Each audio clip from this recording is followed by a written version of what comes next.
Baik, Bapak dan Ibu.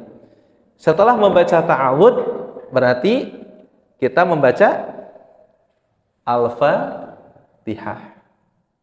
Nah, Al-Fatihah ini ada fikihnya, tapi ini saya jawab fikihnya dulu ya.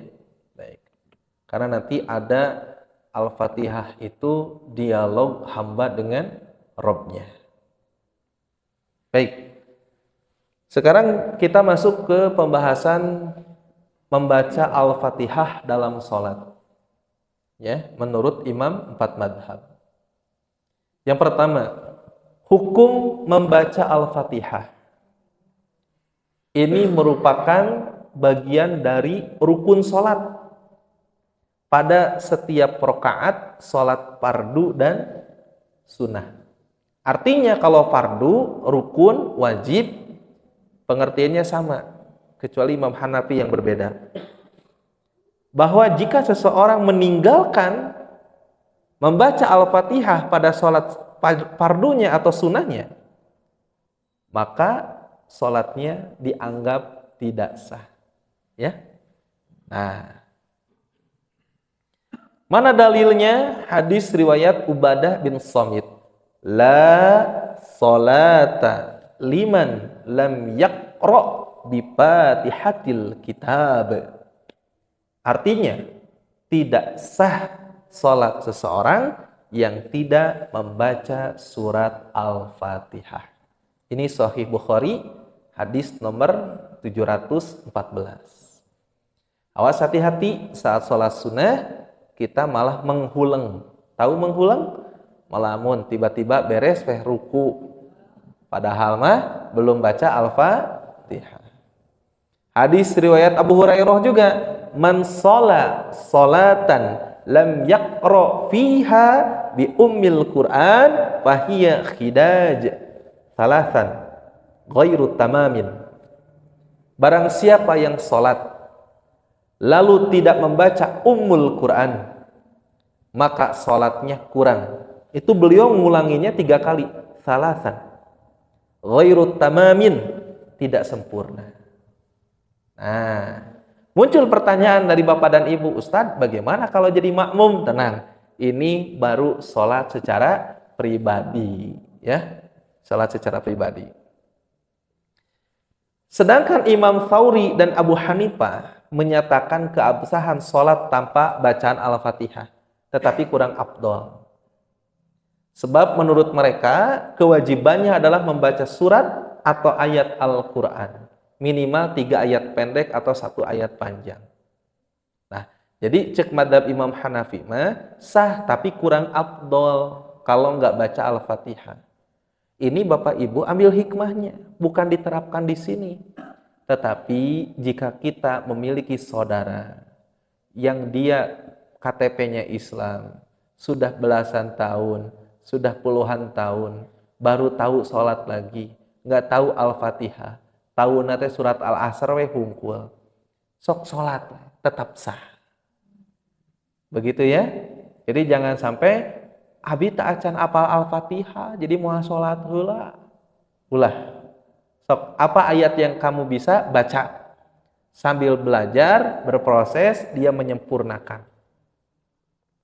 Jadi tetap kita mengambil pendapat bahwa Al-Fatihah itu wajib dibaca. Tapi kalau ada yang baru masuk Islam atau yang Islamnya sudah lama ditinggalkan, dia mau belajar lagi sholat, surat yang bisa dia hafal itu sudah sah, tetapi kurang afdal. Begitu ya. Bu, kemarin saya diminta ngisi di Masjid Al-Mansur yang di Jalan Soekarno-Hatta. Ada salah satu teman saya juga dai, dia dai-nya itu di Kiara Condong, Pak. Jadi ngajak anak-anak jalanan untuk ngaji. Ketika beliau mengajarkan Iqra, itu kan dengan bismillah dulu. Tiba-tiba ada yang nangis. Dia teringat sudah 11 tahun silam saya baru mengucapkan bismillahirrahmanirrahim lagi. Ya Allah. Jadi dia teringat masa kecil saat dia disuruh ngaji di masjid Terus dia terjebak dengan kenakalan remaja yang akhirnya baru 11 tahun dia mengucapkan kalimat basmalah lagi. Ya Allah. Itulah kemudahan dalam Islam. Maka ketika ada orang yang baru belajar Islam, jangan dulu dibebankan harus hafal ini, harus hafal itu. Bertahap semuanya juga. Sok apa yang bisa dilakukan, lakukan. Kalau belum bisa wudu, tak hafal wudu, baru kaki dulu, ya, lain sebagainya lakukan gitu. Itulah Islam itu tidak memberatkan. Kita dituntut ibadah, ya, tetapi Allah pun memberikan keringanan sambil terus belajar. Begitu. Nah, Bapak dan Ibu yang saya hormati, di sini dikatakan dalam sebuah pendapat tadi ya, Imam Hanafi mengatakan cukup hanya dengan membaca surat yang jumlahnya 3 ayat. Tapi kita lihat siapa objeknya. Nah, kalau objeknya kayak kita ya harus Al-Fatihah. Udah sering ngaji, udah sering ngapalin Quran, ya. Tidak berlaku yang 3 ayat itu. Baik. Di sini dikatakan dalam sebuah hadis dari Abi Qatadah radhiyallahu anhu berkata, Rasulullah sallallahu alaihi wasallam selalu salat bersama kami. Pada 2 rakaat pertama dalam salat duhur dan asar beliau membaca Al-Fatihah dan 2 surat. Dan kadangkala memperdengarkan kepada kami bacaan ayatnya. Beliau memperpanjang rakaat pertama dan hanya membaca Al-Fatihah dalam 2 rakaat terakhir. Ini dalilnya kenapa rakaat ketiga keempat hanya baca Al-Fatihah. Ya. Nah. Baik. Kesimpulannya poin yang pertama, wajib rukun fardu bagi kita yang sholat fardu, yang sholat sunnah sendirian membaca Al-Fatihah. Itu semua ulama sepakat kecuali Imam Hanafi. Artinya apa? Nanti kita sholat sunnah ba'da isya. Contohnya, awas hati-hati Al-Fatihahnya tidak dibaca. Karena Al-Fatihah itu bagian dari rukun ucapan, rukun qauli. Caranya gimana? Cukup kita menggerakkan bibir kita. Kayak gitu. Jadi jangan sampai dibaca di hati, ya. Tapi dilafadzkan. Cukup terdengar oleh dirinya sendiri. Baik Bapak dan Ibu, hukum membaca Al-Fatihah bagi makmum sekarang. Hukum membaca Al-Fatihah bagi makmum. Saya percepat. Menurut Imam Hanafi, ini nggak boleh. Jadi cukup kalau jadi makmum, baik itu sirriyah ataupun jahriyah, makmum diam aja gitu. Ngikutin imam aja. Itu kata Imam Hanafi, ya. Tapi kalau Maliki dan Hambali beda lagi. Kalau salat duhur baca. Asar baca. Karena sir kita nggak tahu. Tapi kalau yang jahar subuh, maghrib, isya udah diam. Kecuali rakaat yang 3 atau 4. Gitu ya. Nah, pilih nanti kita mendapatkan paham, ada guru yang mengajarkan nggak boleh baca Al-Quran saat jadi makmum. Ya, memang ada dalilnya, Bu. Ada pendapatnya. Tapi kalau menurut Imam Syafi'i, membaca Al-Fatihah itu wajib bagi makmum, apalagi sendirian, apalagi jadi imam. Ya. Jadi kalau madhab Imam Syafi'i itu baca Al-Fatihah itu rukun. Jadi makmum, jadi imam, jadi salat sendiri gitu. Pokoknya harus baca Al-Fatihah. Begitu. Nah, cuman tekniknya gimana tekniknya? Jadi kalau kita memegang setiap rakaat membaca Al-Fatihah, imam harus ngerti. Ghairil maghdubi alaihim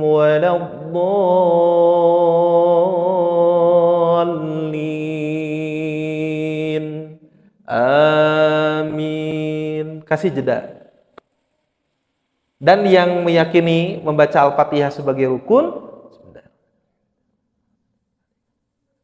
Terus ketika itu belum sampai selesai, imam sudah membaca Bismillahirrahmanirrahim. Teruskan, tetapi saya titip pesan, jangan dikeraskan.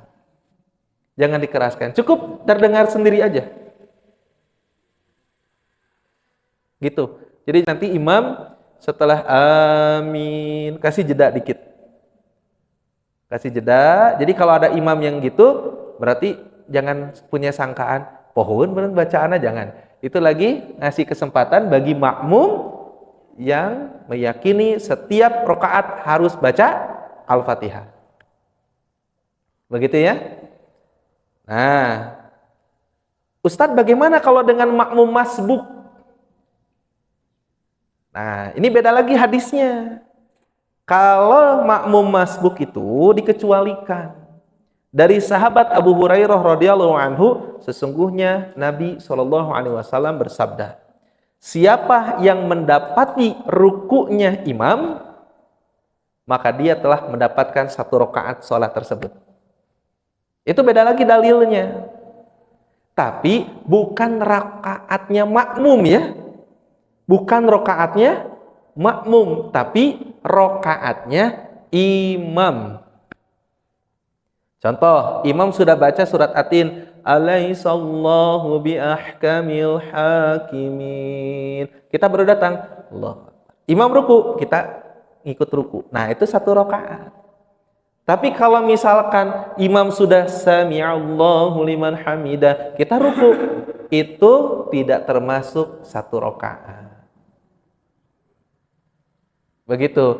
Tapi ada juga yang mempelajari ketinggalan Al-Fatihah berarti tidak masuk rakaat. Ada yang seperti itu. Tapi kalau saya biasa mengambil hadis yang ini hadis riwayat Bukhari dan Muslim. Jadi kalau kita dapati rukunya imam berarti masuk 1 rakaat. Tapi kalau rukunya makmum, sesama makmum, nggak kehitung rakaat. Begitu Bapak dan Ibu. Nah, jadi kapan membaca Al-Fatihah?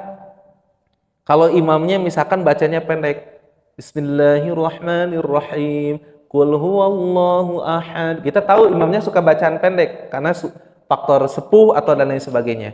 Maka baca Al-Fatihahnya itu bisa sambil ngikutin imam. Contoh, saya imamnya Bismillahirrahmanirrahim.